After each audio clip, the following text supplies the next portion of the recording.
yang mungkin ya itu yang narik isi sendiri orang itu akhirnya kasih.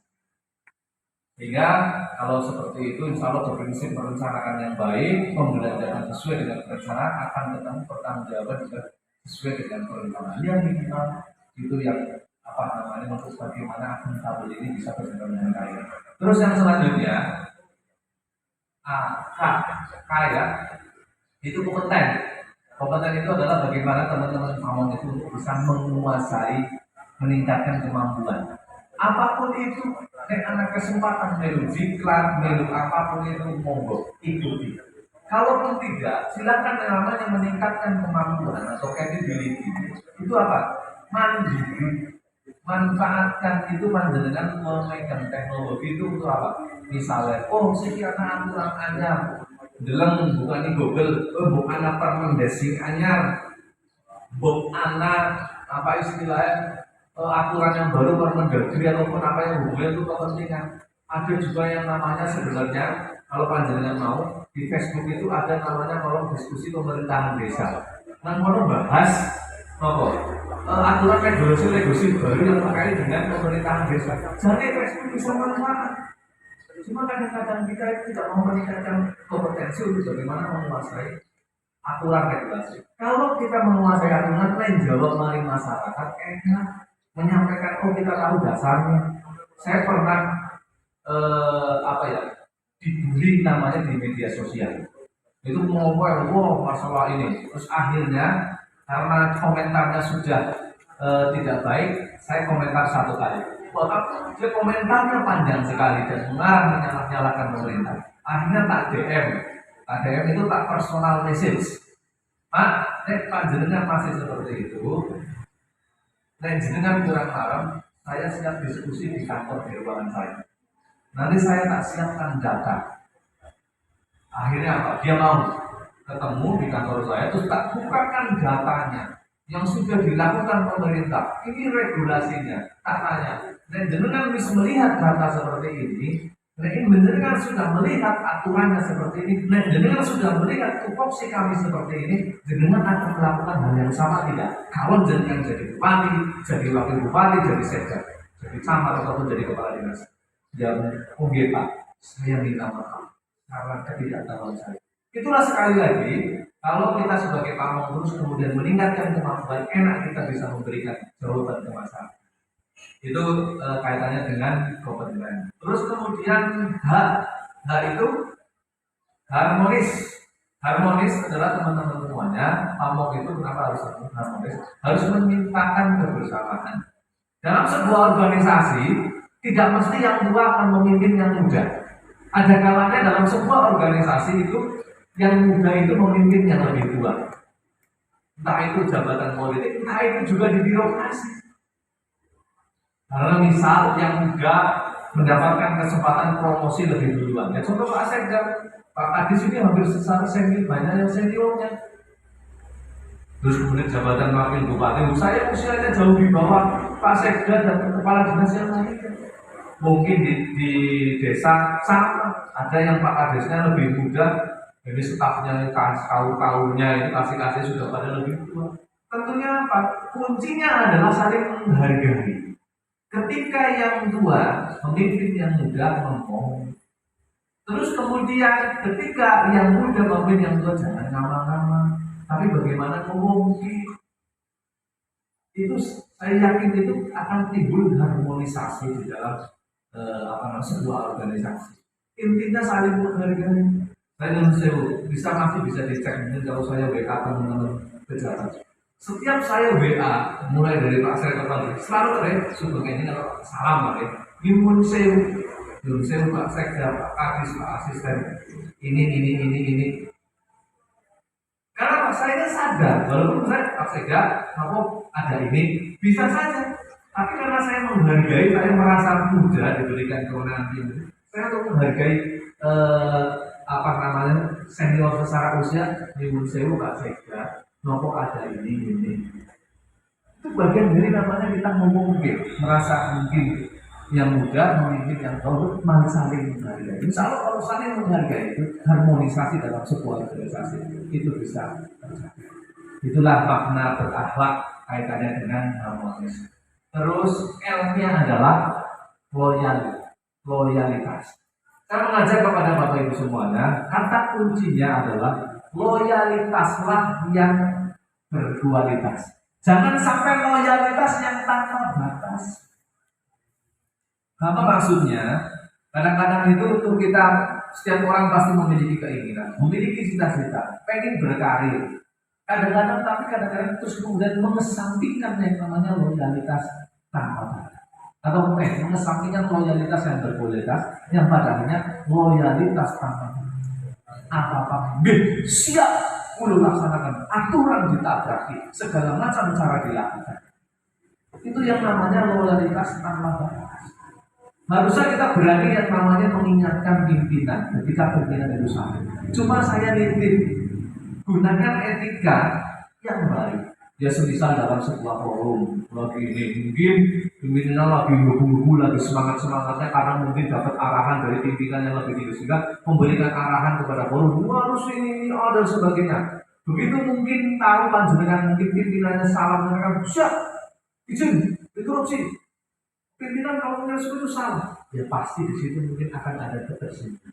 Saya nitip gunakan etika, dengarkan saya dulu yang baik, forum itu sampai selesai. Suatu saat kita melihat psikologi pimpinan kita, adem, apa, kita membuat namanya telaan setaf ataupun ya kronologi. Pak menimbang mengingat atau kita menjelaskan mungkin, Pak tadi kami di forum mendengarkan arahan dari pimpinan.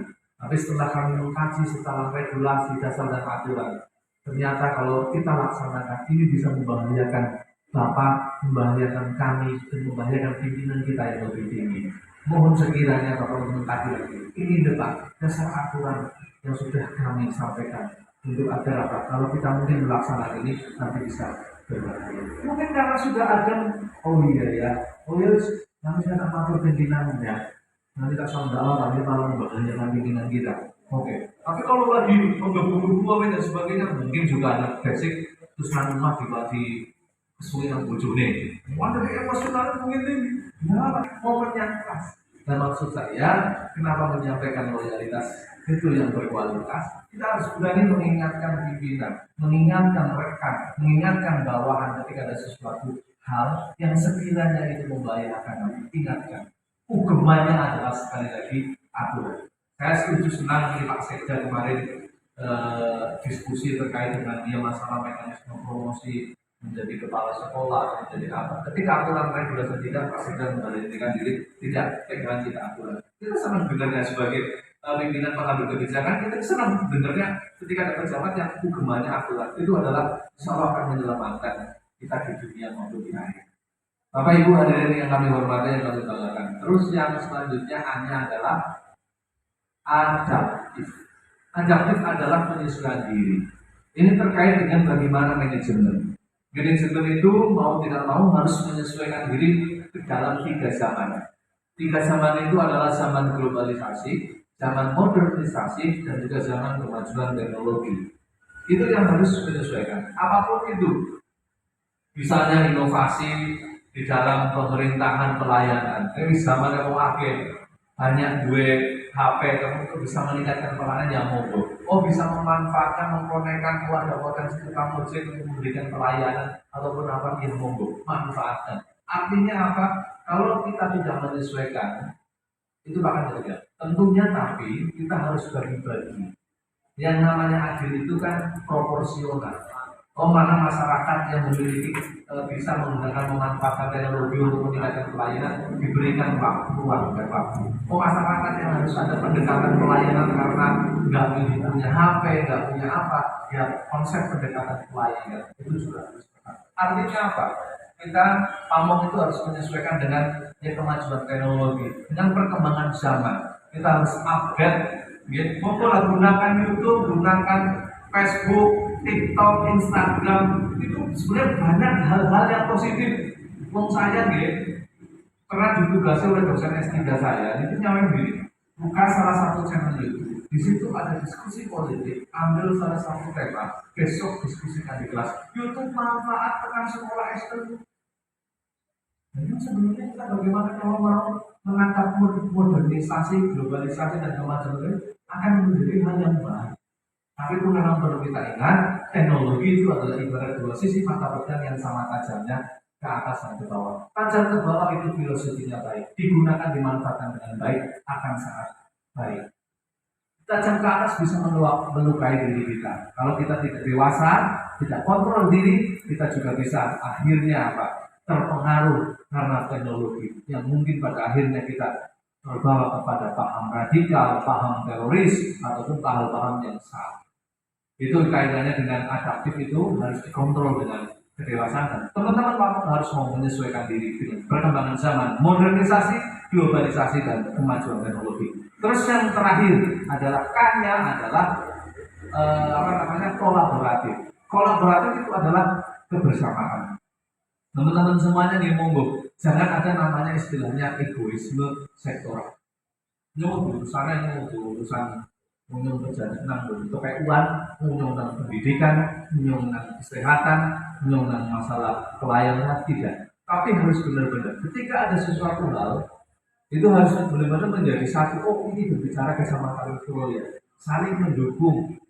Misalnya ada teman kependidikan, jangan kenalan baik, ini nang wong PU nang apa. Ya, apa salahnya bantu misalnya teman-teman kasih memberikan cabai sekitar PU yang bukan bisa kurang batas. Itu namanya kolaboratif kebersamaan. Kolaboratif internal antar ibaratnya pamong. Belum lagi istilahnya kolaboratif yang eksternal dengan Forkopimcam kalau di kecamatan, dengan teman-teman Babinsa, Babinsa Timnas di wilayah. Untuk apa?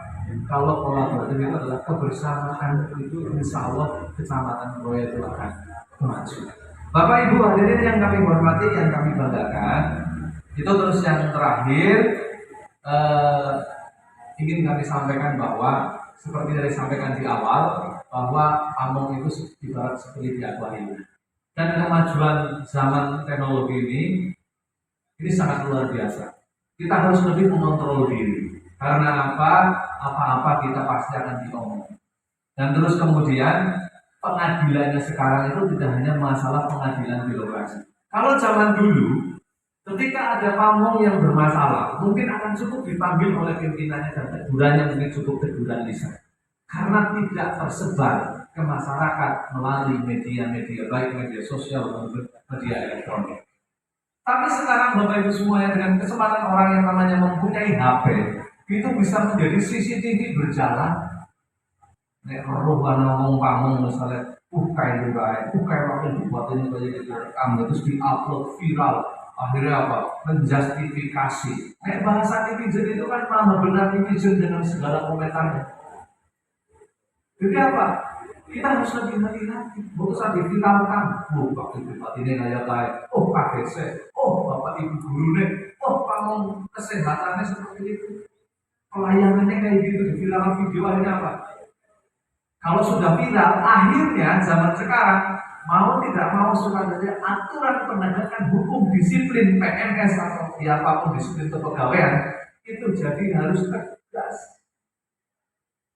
Karena sudah namanya diadili. Soalnya misalnya begini, misalnya masyarakat ada suatu permasalahan, misalnya oknum pamong melaksanakan pelanggaran A, terus kemudian viral, terus kemudian setelah itu dipantau kan bagaimana perkembangannya.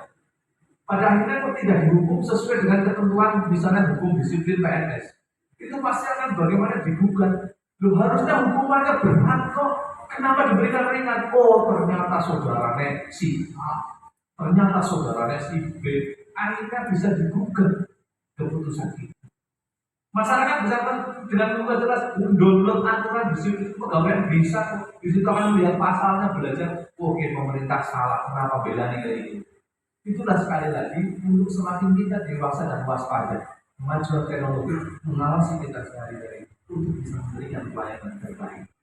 Terus yang terakhir teman-teman semuanya, yang terakhir terus ya. Yang terakhir saya ingin kepada teman-teman, siapapun nanti yang menjadi PJ, siapapun yang nanti ke depan 2024 meneruskan menjadi bupati atau wakil bupati, dibantu. Teman-teman desa itu baik. Kami nitip untuk siapapun yang menjadi PJ, dan 2024 siapapun yang menjadi bupati wakil bupati pengembangan desa tetap dilanjutkan. Kira-kira teman-teman masyarakat Kroya mau mulai setuju atau boleh? Setuju? Insya Allah kalau seperti itu apa namanya, kita Pak Bupati selalu menyampaikan hal seperti itu, kita tenang, ibaratnya melepas masa jabatan ini kalau pengembangan desa itu tetap dilanjutkan. Karena apa Bapak Ibu semuanya, risiko menjadi pejabat politik itu tentunya banyak hal. Saya mungkin dalam artian menyampaikan, saya pernah dikritisi seperti itu, punya cerita. Di tahun 2019 saya pernah didatangi salah seorang LSM. Di situ yang menyampaikan, Pak Wakil, kenapa dicatat di catatan LHKPN? LHKPN kan kita wajib gitu. Kalau saya ke KPK, di LHKPN Pak Wakil itu kok ada hutang 5,5 miliar. Terus kemudian kenapa baru menjabat kok ada hutang tersebut? Terus saya menyampaikan, kenapa perlu salah? Membenar itu atas namanya, silakan dicek ke perbankan. Dan surat keterangannya juga saya tampilkan di LHKPN bahwa saya memiliki hutang di perbankan senilai segitu. Terus kenapa kalau ada hutang? Karena saya komitmen. Ketika saya komitmen dulu, ya mungkin istilahnya idealisme saya lah ya.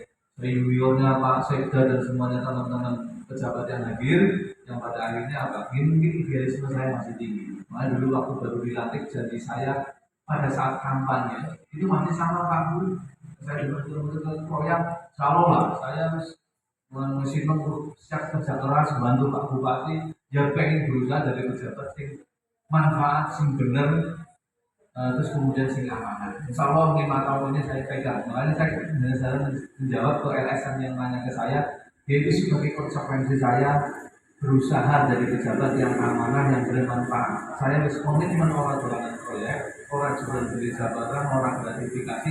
Ya akhirnya apa? Untuk memperkuat ekonomi.